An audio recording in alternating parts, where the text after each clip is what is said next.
Good morning, good morning, good morning, Facebook. How's everybody doing out there today?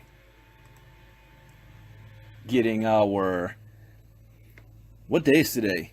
Wednesday. I know I hear the gardeners outside, so it's Wednesday. Getting our Wednesday started. Hope you guys are having a great day today. Let me get things set up, and we're going to get started in just a moment. Sit back and relax. I love doing my Facebook Lives audio. I don't like being in front of the camera as much as possible. Every now and then, you'll catch me in front of the camera. Good morning, Elaine. How are you doing today? It's a lovely day today. Weather's going to be nice here in Los Angeles, California. Where are you guys logging in from? Go ahead and type that in the chat box. Where are you logging in from? Good morning to you, Michael. Mr. Terry, good morning, Reginald. Where are you logging in from? Go ahead and share with everybody. We have people that listen from all around the world. Now, this is not late night crypto talk, but it is crypto talk nonetheless. I didn't do late night crypto talk last night. I was real tired. A lot of three-way calls and on the phone and listening to everybody else's Facebook Lives. Listening to Jairus Coleman last night for the longest time and a lot of our other members. So just sitting back and also learning, doing a lot of reading. And that's one thing in this space, in the crypto space, I encourage everybody to do, especially the critics. You know, I love to, one thing that my old debate coach, Coach Ballingall shared with us was whenever you are in a discussion and you have two parties that disagree and you're debating with them, always take the time to learn their point of view in detail and then be able to debate their side better than they can, even though that's not what you personally believe or agree with. Be able to debate it better than they can. And I learned that back in high school. And I've been doing that ever since for the rest of my adult life, 25 years later. I've been doing it ever since. And so I sat back yesterday and just looked at some of the critics of Bitcoin. Looked up like the Jamie Dimons of the world and the IMF, some of the banking institutions, what they're criticizing about Bitcoin and cryptocurrency. Also, I'm a college graduate, so I also went to school to be a lawyer. We're also taught how to break down sentences, read between the lines, know what the ulterior motive of somebody's statement is, why they say what they say, who has what to gain from it. You can tell if it's a well thought out thought that they're saying or just something that they are repeating from what they've heard and they've done absolutely no research themselves. And a lot of the Bitcoin critics that I've listened to, and not from the banks, because the banking guys, they know exactly what they're talking about. They know exactly what Bitcoin is, and they're trying to frame the narrative for their favor because it is a I won't call it an enemy, but it's a threat to them. But then you've got the Facebook armchair warriors, my fellow seven-figure earners in the MLM industry. And I'm listening to their criticism and critique of Bitcoin and crypto and anything dealing with it. And I've noticed that they're either repeating what they've heard others say, or they have absolutely no idea what they're talking about in the first place. And it's kind of sad. I sit back and just laugh and I'm like, yes, you're speaking from an ignorant position. I posted on Facebook just before I started this Facebook Live a video that I made years ago that says, follow your dreams no matter what the experts say. There has always been critics every time there has been a technological or financial revolution in history. When the electricity was thought up, critics. When cars were created, critics. When the railroad, critics. Airplanes, critics. Space flight, critics. Email, critics. Home computer, there were critics. Music, critics. Cell phones, critics. Beepers, critics. Internet, critics. Facebook, critics. There are always critics when something new comes along. So watch who you're listening to. That's going to be another... No, I got to do a Facebook Live about that one. Watch who you're listening to. But today, I'm not saying tonight, this is not late night crypto talk, I just woke up. Today we are going to talk about the Satoshi revolution. This is part 2. And maybe 2 weeks ago, I read part 1. And how and why the government outlawed private money. If you want to know where we're going in the future, it's important to know where we came from. How did we get to this point? Why was Bitcoin created in the first place? For every action, there's a reaction. Bitcoin is a reaction to a cause. The cause and effect was the drop of the US dollar, the financial collapse of 2008. People losing their 401k, people losing their homes, their mortgages, their investments, their savings, their IRA accounts. They lost everything. They trusted the banks, they trusted the government, and they were left with nothing. As a result, Bitcoin and the blockchain technology was created to give people an opportunity to control their own money without having third-party intervention like a bank or a government entity. For the first time in history, human beings are able to control their own money. It's a result of what has happened in history. So if you want to understand Bitcoin, you want to understand cryptocurrency, why it's here, you've got to know the history of money. I'm surprised by how many people that have no idea how the dollar even came to be, why it's so dominant in the world after World War II, how that is not even backed by gold anymore. It hasn't been backed by gold in over 40 years. 1971.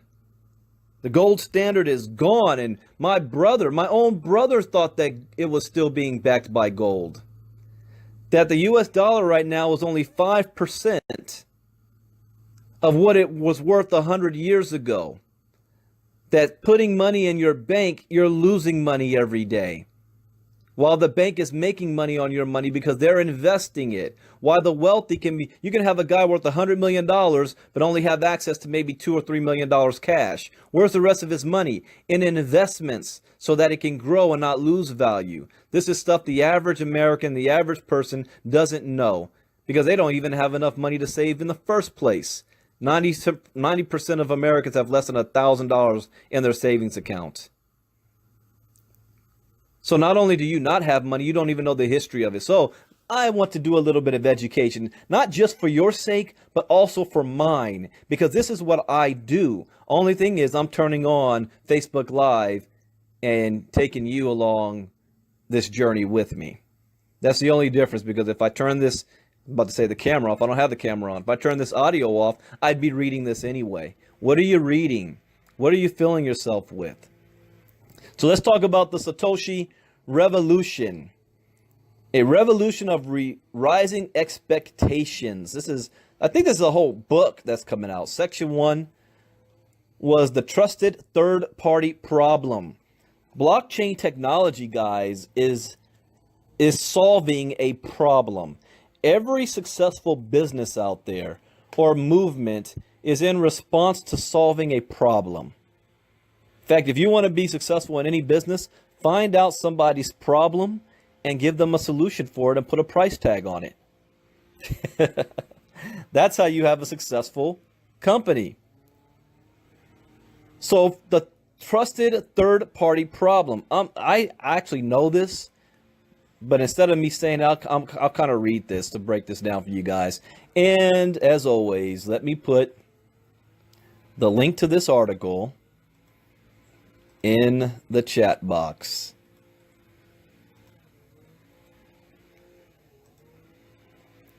All right, so here we go.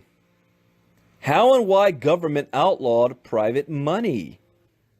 How did ratification of the United States Constitution in 1788 affect private money? People assume the United States Constitution grants Congress a monopoly right to issue money. The assumption comes from Article 1, Section 8, Clause 5 of the Constitution, which delegates to Congress the power to coin money, regulate the value thereof, and of foreign coin, and fix the standard of weights and measures. People are incorrect. In his pamphlet, Unconstitutionality of the Laws of Congress, Prohibiting Private Mails, 1844, the legal scholar and private money advocate Lysander Spooner explained, the powers of Congress to coin money are in reality exclusive only as against the state governments. The constitutional prohibition upon individuals to coin money extends no farther than to prohibitions upon counterfeiting the securities and current coin of the United States.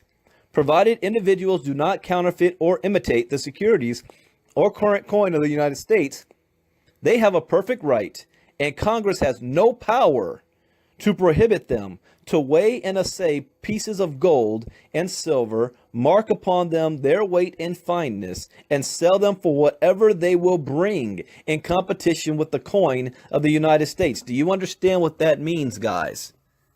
This was in the Constitution that states and individuals had the right to create our own currency.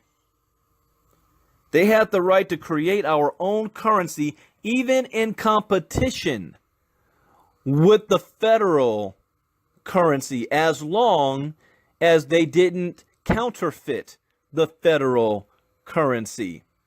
The idea of Bitcoin was born a long time ago. The Constitution addresses the regulation of foreign coin because another coin demonstrates why private issue remained so popular in early America, the Bettler. The 19th century saw a wave of gold rushes. In the late 1820s, both Georgia and North Carolina experienced a huge gold rush and an accompanying dilemma. There were no government mints in the area. Shipping gold to the main mint in Philadelphia was problematic because it cost a great deal to ship and insure the gold, which risked being stolen. A local paper explained the miners' plight. Since the state bank has limited her issues and is drawing into her vaults the notes which have been loaned to our citizens, in the settlement of her outstanding accounts, great inconvenience has been left in business transactions with the bank and also for the common purpose of commerce. How far this scheme, having a private mint, will succeed in affecting these objects, we have yet to learn. The risk and expense of sending gold to the Philadelphia Mint is such that the owners of the mines often find it difficult to dispose of the products of the mines at a fair value, as things now are. The urgent petition to Congress for the establishment of a branch of the U.S. Mint in the gold region having failed, and the gold produced being in a fair way to entirely disappear from the country and fall into the rusting hordes of Europe, this scheme has been resorted to. Okay, let me stop there for a second. In other words, what they're saying is that the mints that were doing the gold, they kept in Philadelphia at the time, which was the capital of the United States. The problem was gold was being mined farther away, and they had to ship that gold to Philadelphia to be minted. By doing so, you risk the gold being stolen. You guys remember the old Western movies? Robbing the gold train? So they risk that being stolen or being lost in transit or being diverted to foreign lands. Like, forget about sending it to Europe. They might get a better price for their gold. To Philadelphia, they may get a better price for that gold if they just ship it directly to Europe. So Congress needed to do something. So gold miners approached the well-respected watchmaker and goldsmith Christopher Bettler Sr. for a private solution. Because he was also a metallurgist and an honest man, Bettler was a perfect candidate to strike coins. The first Bettler gold coin issued in 1831, followed by advertisements declaring that Bettler would mint any miner's gold for 2.5% of the bullion. Government's reaction to competition can be gouged by the fact that the United States Treasury lost little time in testing the new coins, probably in the hope of discrediting them. See, whenever something new happens, the government's job, especially if they see it as competition, is immediately to discredit. when you see the government and banks reacting to Bitcoin, their initial response publicly is to discredit, privately co-opt. We all saw Jamie Dimon, and I've got more news on Jamie Dimon for other Facebook Lives. He's the CEO of the largest bank in the world, JP Morgan. And he came out and called Bitcoin a fraud and a scam in one hand, and in the other hand, his company bought up the most Bitcoin assets. The most. With 175 blockchain technology, while he said nothing about Ethereum, which is the number 2 coin. It's about protection. So don't get frustrated by critics. Most, and I mean 95% of most critics have an ulterior motive on why they're a critic. Want to keep and maintain the status quo. It might be in direct competition. Someone said, well, why do MLM people blast cryptocurrency? Because it's the new evolution of home-based business. It's the new evolution of people finding ways of earning an income. They no longer have to give out samples and have home juice parties and to be able to be on a monthly auto ship for a product that they don't need, can't afford, can't use, it can't sell, and they can't give away. It's competition to them. It's hurting their bottom dollar. And they didn't discover it first. Let me not get off track here. Let's stick with history. So, here's what happened. Allows for the treasury. The Bettlers were purer than government issue. So Bettler's gold was purer than the government. Indeed, the federal mint bought $294,000 worth of Bettlers and used them to pay debts and for trade with Europe. Suddenly, the government was motivated to open its own federal mint in Charlotte, North Carolina, which was about 80 miles from the Bettler one. It began to produce gold coins in 1838. Considerably more than 1 million Bettlers circulated widely, especially in the Southeast. So think about that. It's like Bitcoin. You had 1 million of these in circulation. However, well, that's by the time he died. However, the relatives who assumed the business were less than conscientious or perhaps dishonest. Consistency and purity declined and the market responded. The mint closed a few years later. But the original Bettlers continued to circulate. They were so popular that during the American Civil War, the monetary obligations of the Confederacy were specified as being payable in Bettler gold, not Confederate or any other government-issued currency. The Bettler coin is both an inspiring and a cautionary tale. It speaks to the consequences of integrity and of debasement, both of which are non-issues with Bitcoin, because it is trustless and cannot be altered. That's another point about Bitcoin. It can't be altered. It can't be faked. Do you know it will cost $30 billion to counterfeit 1 Bitcoin? The Bettler story also demonstrates how the free market outperforms government in terms of moving swiftly into an empty niche and in the quality of goods and services it delivers. Let me stop there. So while we see the U.S. government moving slow to adopt this Bitcoin and cryptocurrency technology for all American citizens, not just covering their own ass, it's going to be up to us, the citizens in the private sector, to move things forward. And then the government will have no choice but to adopt. And it's always been that way. The Bettler story also demonstrates how the free market outperforms the government by filling a niche, just as today, free market currencies outcompete government issue, especially with current inflation. Let me hold on one second. I got the gardener right here next to my ear. You can get the windows closed too. All right. If they cease to do so, the currency fails. Just as today, the government uses the currency while trying to undercut the competition it represents. Government resistance to competition did not begin or end with the Bettlers. In his essay, Hard Money and the Voluntarist Tradition, Historian Carl Watner traced the course of a mint in San Francisco during the California gold rush. Moffat and Company, Watner wrote, was apparently the most responsible of the private concerns minting money for when the businesses of San Francisco placed an embargo on all private gold coinage except issues by Moffat. The remainder of the private issues were soon sent to the U.S. Assay Office to be melted down or else were passed only for their bullion content in trade.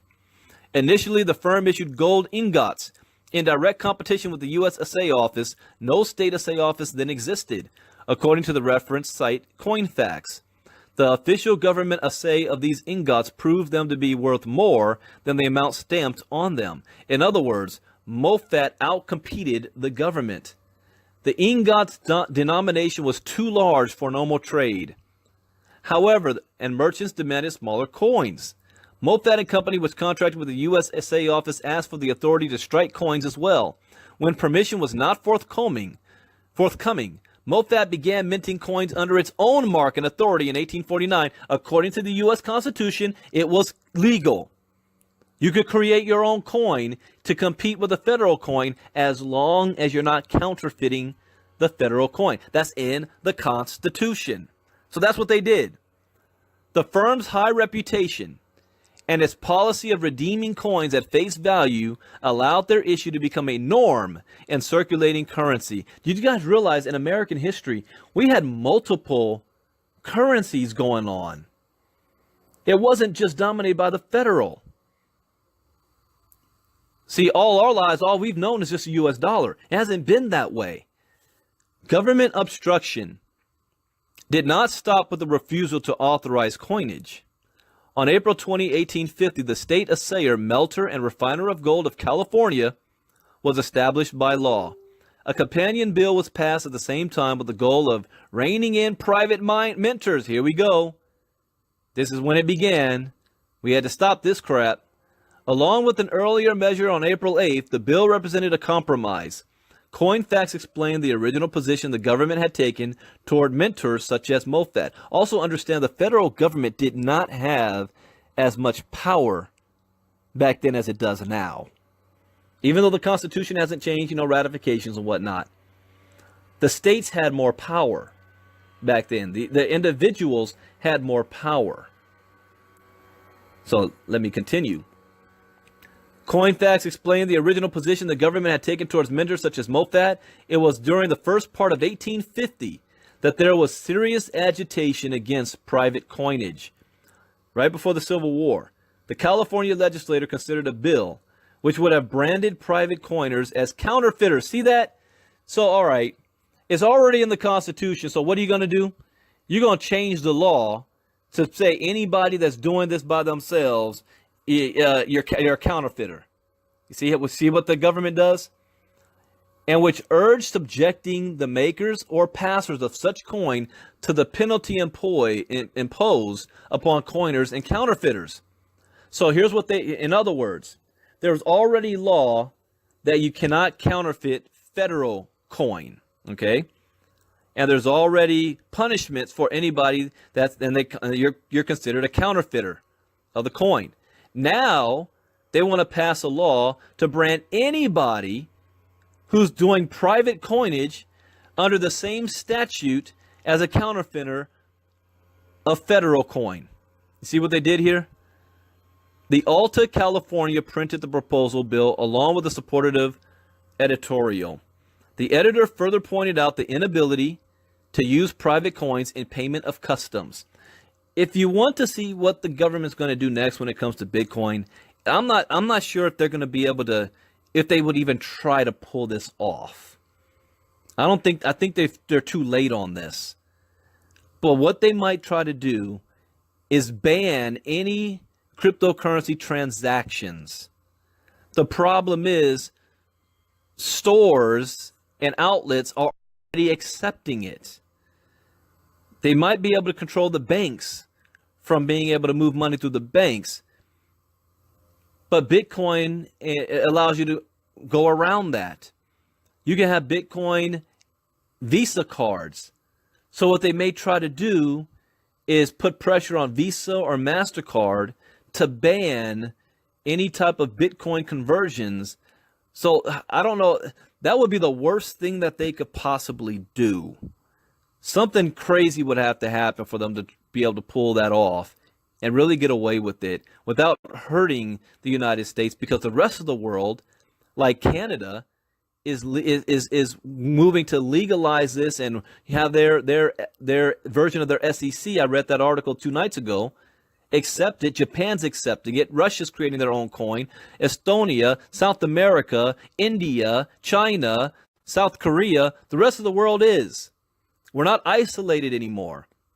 So we're at a complete disadvantage if the government attempts to do this, but I wouldn't put it past them to try.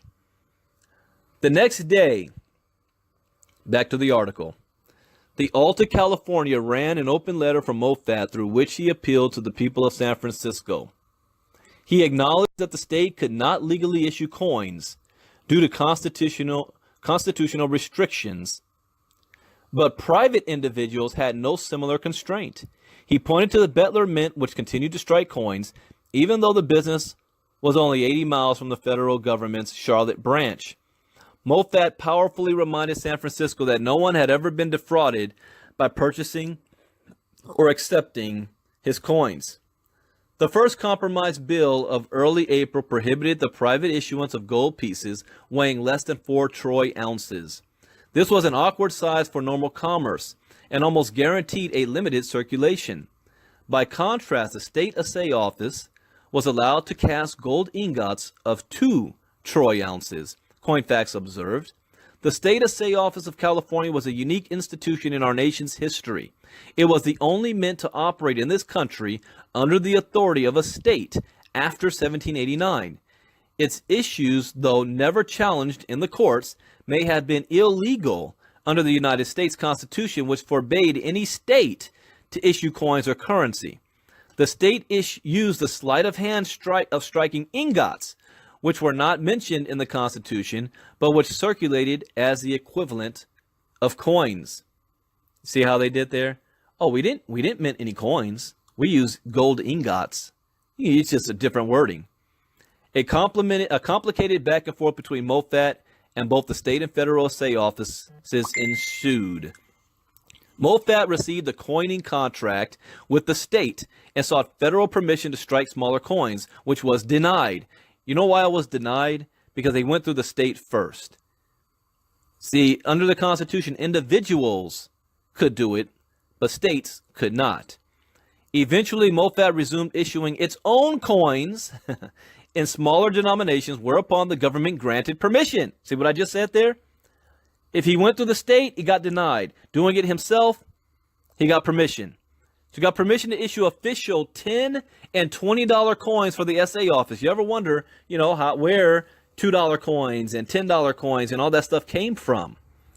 You don't see that anymore today. You don't see like a $50 bill in circulation too much anymore, or in coin. The federal government changed tactics in 1852 when the U.S. Customs Office suddenly refused to accept Moffat's $50 ingots, even though they had been issued under the direct authority of the U.S. Assay Office. Paying customs was the primary use of the ingots, but federal law now required duties to be paid in coins of 900 by 1,000 fineness rather than the California standard of 884 to 887 1,000. The Treasury Department took the remarkable step of refusing to accept coins issued by its own assay office, thereby invalidating its own coinage. This is when the government always gets in the way of itself. The history of Moffat and Company lays bare the government's resolve to eliminate competition in currency and the basic tactics it uses to do so. One strategy is to prohibit the currency by criminalizing it, as a California legislator attempted to do through the accusation of counterfeiting. Okay, so what do current critics of Bitcoin try to say? Oh, it's going to be used by drug dealers. It's going to be used by gangsters. It's going to be used for money laundering. You criminalize it. Another way is to absorb and control the competition, as the SA office did by contracting with Moffat. What is the government going to do? All of the banks are adopting blockchain technology, and they're currently about to create their own Fed coin. Just like Russia's about to create, oh, what did they call it yesterday? It's not the red coin. It is the, what is it I say? The ruble coin or something? I think it's the ruble coin. So governments are going to do that. China's going to create their own as well. A third strategy is to place huge obstacles in the path of free market currencies, which amounts to a de facto ban or at least a decided advantage handed to government money. In other words, they'll put pressure on the banks to say, we're only accepting cryptocurrencies if it's a Fed coin. We're not going to accept any transactions in our banks if it's coming from cryptocurrencies, banks or whatnot, or like Bitcoins. We're not going to accept any Visa or MasterCard cryptocurrency exchanges. They're going to put roadblocks in front of it. But the thing is every day we're moving closer to you can live off of your Bitcoins off the grid. My little BitPay card, I can buy whatever the hell I want without having to send any money to the bank. I don't need to send money to the bank. But that's a third thing that the government will try to do. But back then it worked. Wagner explained by October 1856, the federal mint was apparently able to meet all demands for coins in domestic circulation and for export, so that private issues of gold coin quietly passed out of existence. There is no record of any further private minting in California after this time. And those of you that's just joining us, afterwards you might want to go back and listen to the beginning. We are going over the history of money in the United States, how Bitcoin even came to be and why it's a necessity, and how the government has changed money over the course of our history. If you ever want to know what's going to happen in the future, you got to look at what's happened in the past. You've got to know your history. You've got to be educated, because then I laugh at critics who don't know what the hell they're talking about. You know, they don't faze me. But go back to the beginning and listen to this. All right, let's continue. And this is the Satoshi Revolution. It's a whole series. I'm reading part 2. I did part 1 about 2 weeks ago. The history of private minting in early America is deep, pervasive, and intimately tied to the nation's economic success. Fraud was certain present, but so too was meticulous honesty. The mints, with high reputations and good business sense, not only succeeded, but also outperformed their government counterparts. See, private citizens were outperforming the government when it came to money, which were reducing to using force in the form of a law to gain the upper hand. So what does the government do? When the government can't compete, they're going to use force. Government did not act on behalf of the public. If it had, it would not have attacked honest firms that provided desperately needed services to miners, merchants, and purchasers. When I read that article 2 nights ago about what Canada's doing, the Canadian government is not getting in the way. Their version of SEC is acting on behalf of the public, not on behalf of the government and the banks. Our government is not behaving and acting in the best interests of the people. It's acting in the best interests of the lobbyists who represent the banks to keep the status quo, but the status quo is collapsing. The US dollar is collapsing. The rest of the world is moving away from the US dollar, and they're using cryptocurrency to do so. They're going to be able to bypass our sanctions because they don't need the banks anymore. What do you think Iran? I read an article a couple of days ago about Iran. Iran has set up a huge cryptocurrency network with even banks in Europe bypassing the US dollar. So the sanctions aren't going to hurt them. And the US dominance on the world for the last 70 years comes from 2 things. The entire world Federal Reserve is on the US dollar. So if anybody acts crazy, we'll sanction them to death. We'll starve them back to the table. And if that doesn't work, our military might. And the rest of the world is about to eliminate option 1. The US dollar cannot be used anymore as a threat. So the only thing that's left for the US government is option 2, our military. But this doesn't need to be. If the US government decided to take the lead on this, decided to be the forefront of crypto technology and Bitcoins and all of this, to enable its U.S. citizens to have innovation and businesses to thrive off of this. It will maintain the U.S. dominance in the financial sector. But we're not leading the way anymore. You know what country is? It used to be China, but their government got spooked by the fact that, oh, wow, we forgot that we're a communist nation and everything we do is centralized with our government. We can't let our people use Bitcoin. The whole purpose of Bitcoin is that it's decentralized. So they immediately banned all cryptocurrency exchanges and all ICOs. And you know who picked up the ball that China dropped? Japan. Japan is now leading the world, not the U.S. government, followed by South Korea. And then it's going to be Russia. All right, I went off track here. Let me get back to the article. Again, the whole point is the U.S. government was not, has not, and I would fair to say has never acted in the interest of the people. It's acted in the interest of the lobbyists and those in power that have money and the businesses. All right, I kind of lost my place here. Let's see. The history of printing, blah, blah, blah, blah, blah. Reduced to forming the law. Okay. I'll read that last sentence again. Government did not act on behalf of the public. If it had, it would not have attacked honest firms that provided desperately needed services to miners, merchants, and purchasers. Government acts on its own behalf to line its pockets and strengthen its power. On June 8, 1864, Congress passed an act to punish and prevent the counterfeiting of coin of the United States.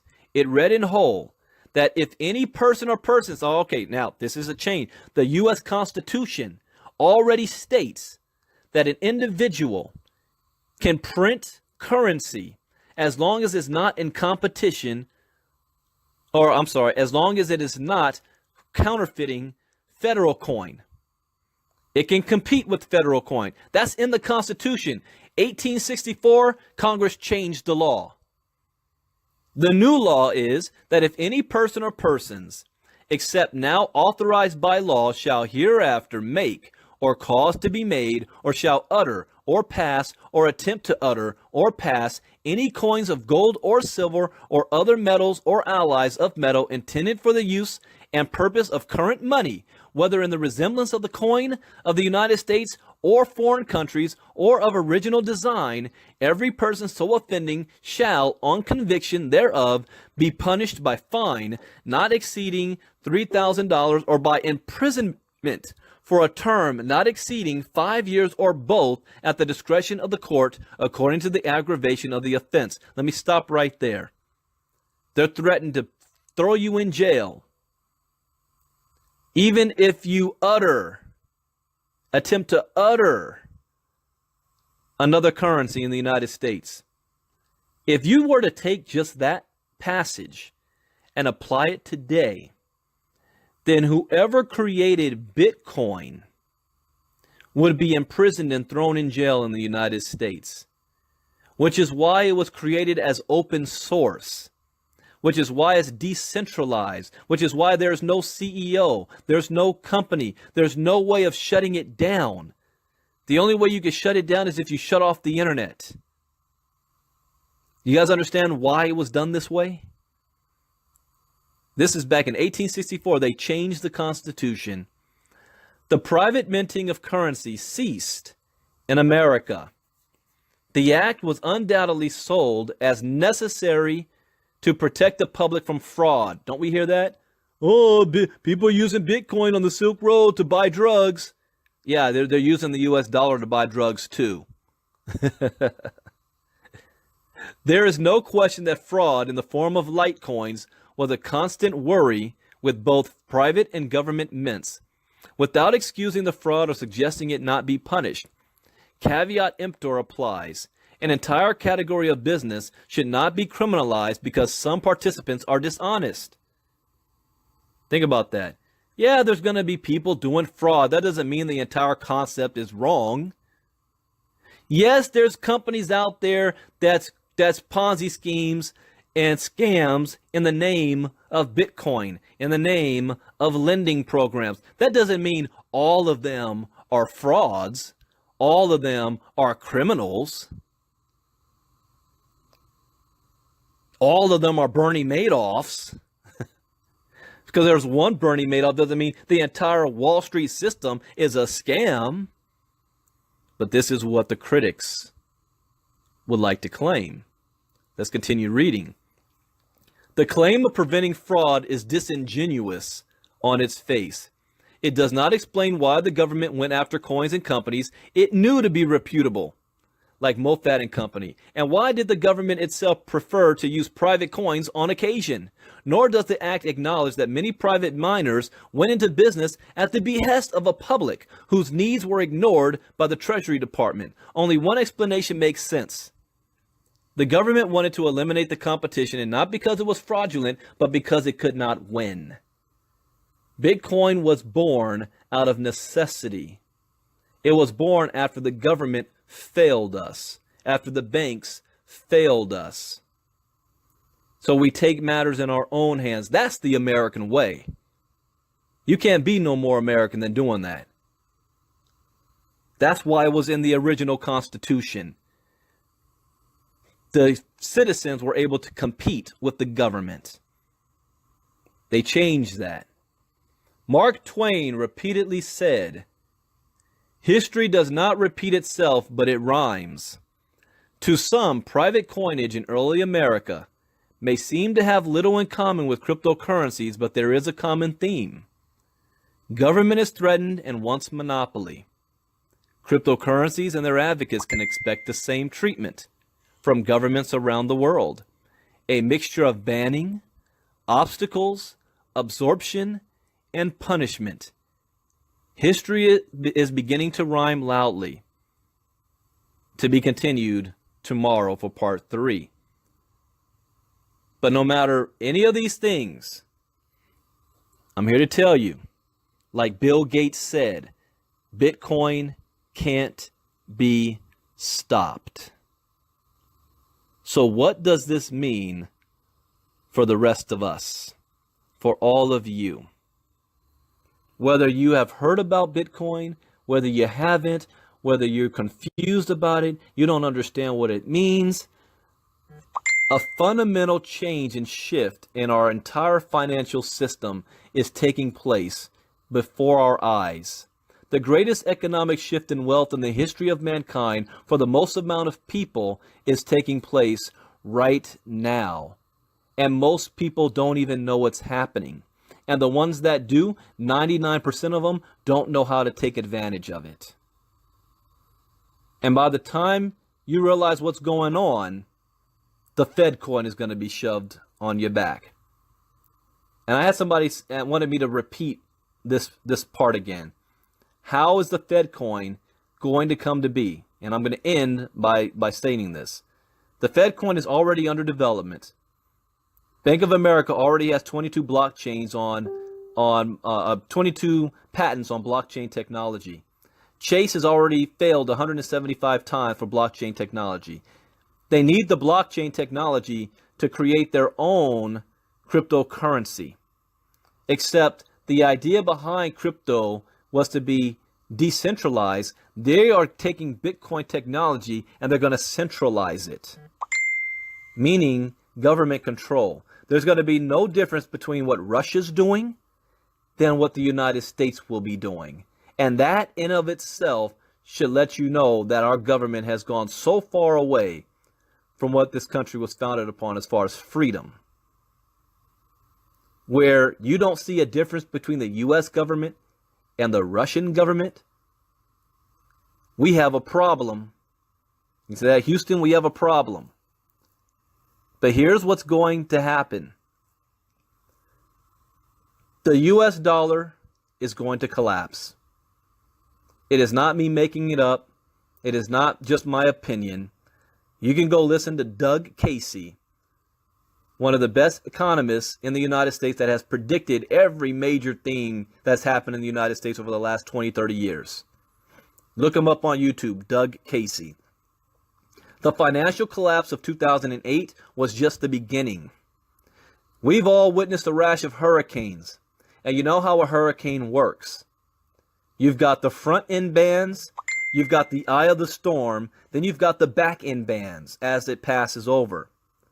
So you've got storm, the calm of the eye of the storm, and then the storm again.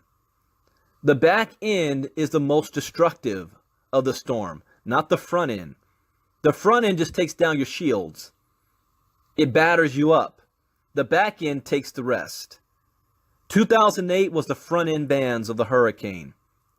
The U.S. government stepped in and bailed out the banks that are too big to fail, the businesses that are too big to fail. They all got bailed out. None of them got jail time. But what happened to the American people? We lost our homes. We lost our jobs. Oil price skyrocketed. Inflation skyrocketed. We lost our 401ks. We lost our savings. We lost our pensions. And that's the best thing, because the government averted a Great Depression. It still was the greatest recession in American history, but we avoided a Great Depression because the government stepped in. You might say, well, things are kind of getting better right now, right? We're in the eye of the storm for the last 8 years. We're about to come out of the eye of the storm to the back end of the hurricane. Only this time, the federal government is not in a position to bail us out. Is not in a position to bail out the banks, to bail out the businesses. We don't have the resources anymore. And it's not going to be just a recession. It's going to be a depression. There's going to be a run on the banks.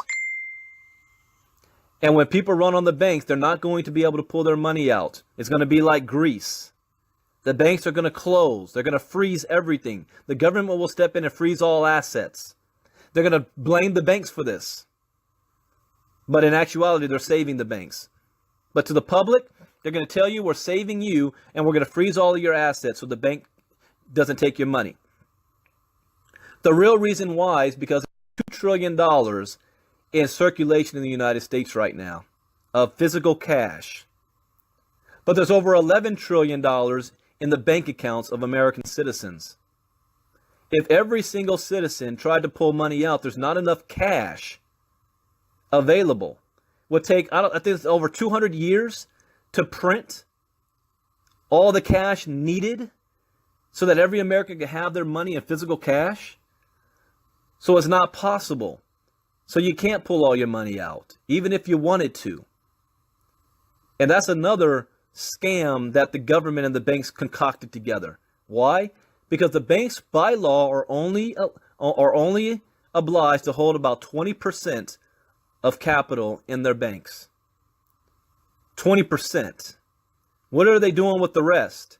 They're investing your money in other stuff and making money on your money. They're not giving you that money.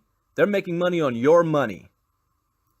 And then if you want to go pull your money out, if everybody does, the money's not there. That's the biggest scam. That's why cryptocurrencies have been born. But what is the government's solution to this crisis? That riots are going to start. People are going to start burning down banks. The solution, the government's going to say, we are going to move to a completely cashless society. India is already doing it right now. I read that article a couple nights ago.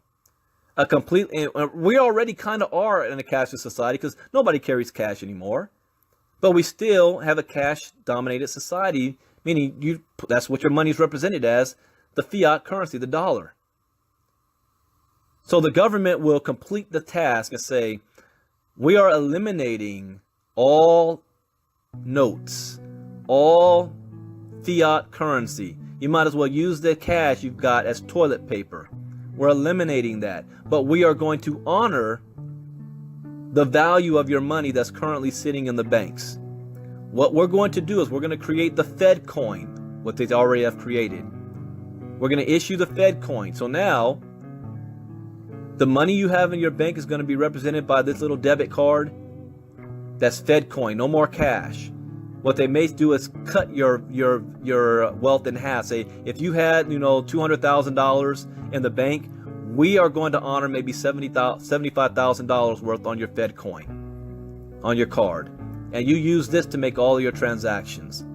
It almost starts to get biblical when they talk about accepting the mark of the beast, talking about you will not be able to buy or sell without taking the mark. This is how they're going to force it on you. You're not going to be, if all your money's in the bank, how are you going to pay your bills? And if they're not giving you money to pay your bills and they hand you this Fed coin, this debit card that's attached to the Fed coin,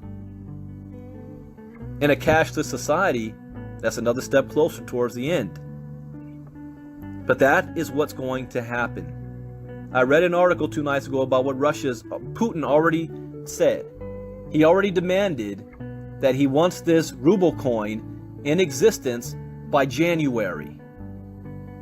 And they are going to eliminate all cash, and it will be only on the ruble coin on their own blockchain technology. It's already there. I'm looking at, it says Putin tells central bank not to create unnecessary barriers to cryptocurrency. Is our president stepping out in front, taking advantage of this and taking the lead on this? Needs to be. Well, I know he is doing it behind the scenes because he hired the dude that's creating the Fed coin on day one. This is what is going to happen. Call me Nostradamus. The only thing I can't predict anymore is when. Because things are happening faster than I predicted. I originally said we've got a good 6 to 7 month sweet spot zone. I might be too conservative on that. We might only have 3 to 5 months before things are, exploding. And it's already exploding right now. So let's go back to what you as an individual can do. Get in the game. Get yourself educated. Learn about this stuff that's going on. Find programs or ways that you can start to invest in to increase your wealth independently. It's not going to happen on a 9-to-5 job. It's not going to happen by saving your money in the bank accounts. It's not even going to happen in MLM. You must build your portfolio, and a portfolio that you control, that the government can't touch. That's what you can start doing now. That's what myself and my business partners, James, Jairus Coleman, Peter Blackwell, Power Team Marketing, BSG, we're taking matters in our own hands for ourselves and our family. I advise for you to do the same thing. That's it. Tomorrow around this time, I'll do part 3 of the Satoshi Revolution. Learn your history, but I will do late night crypto talk tonight because I have a lot of articles to go over tonight. Some good stuff. Thank you guys for listening. Enjoy the rest of your Wednesday. This is Bitcoin Brandon out. Take care. Peace. Bye-bye.